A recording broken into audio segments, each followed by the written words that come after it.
Hey, so if you're a screenwriter of any kind, you've definitely heard of loglines, and the importance that people place on loglines can sometimes seem a bit strange. Like, why do you care so much about this one sentence? Why don't you just read my goddamn script? I get that, and I've heard a lot of frustrations with people who don't want to spend all this time learning how to write loglines when they could be spending time writing better scripts. That makes sense, but it also doesn't make sense. You should learn how to write a logline. Loglines are super important, not just for like industrial business reasons to like advertise your script to producers or whatever. That's one side of loglines.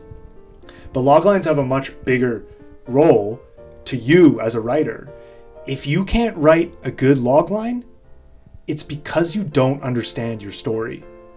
Loglines are sort of like Mad Libs. You know about Mad Libs? It's like a sentence where you just sort of like fill in the blanks. You fill in a noun here and a verb there, and then you have a sentence. Okay, it's just like that. Every logline should more or less, with some exceptions, follow the following structure.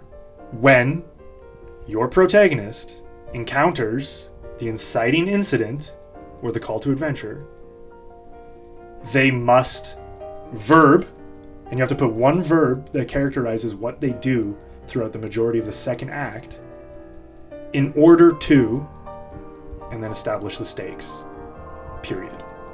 The most important part of this is not like picking one adjective that captures what your protagonist is about.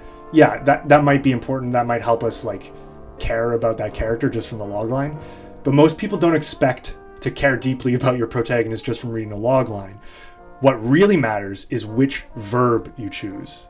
The verb is everything. The verb condenses what your story's about into one word. What does your protagonist actually do? If you can't narrow it down to one word, then you might have a problem in your story. Maybe you have a bit of an abstract story or a differently structured story where you can't narrow it down to one verb, and that's fine. But for the vast majority of stories, your second act should be organized around a single goal. Now, sometimes that's a really specific external goal, like we have to save the princess from the Death Star. That's a very specific external goal that the majority of a second act can center around.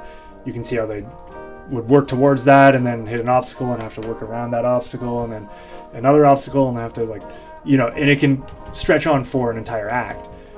Other times it's a bit more ambiguous, it's a bit more internal.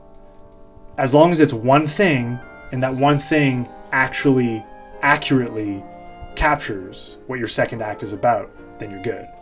What you really want to avoid is a weak or a passive verb.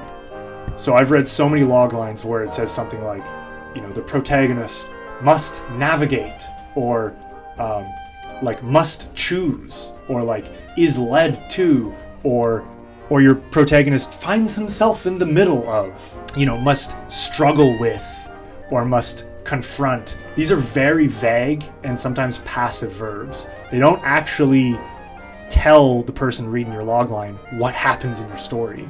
And that's really all a logline is for. Tell them what happens in your story. Your character needs to make a choice to do something. And the choice itself is not the verb. The choice is something that happens in one scene. Okay? The verb is what happens after that.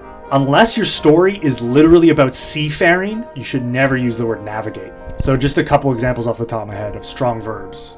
Must find. Someone must find something. They're looking for something. That's great. We can see how that would take up an entire act. They get one clue, they go there. Oh, it leads to another clue. Or someone already got it first, now they have to chase this other person. Chase.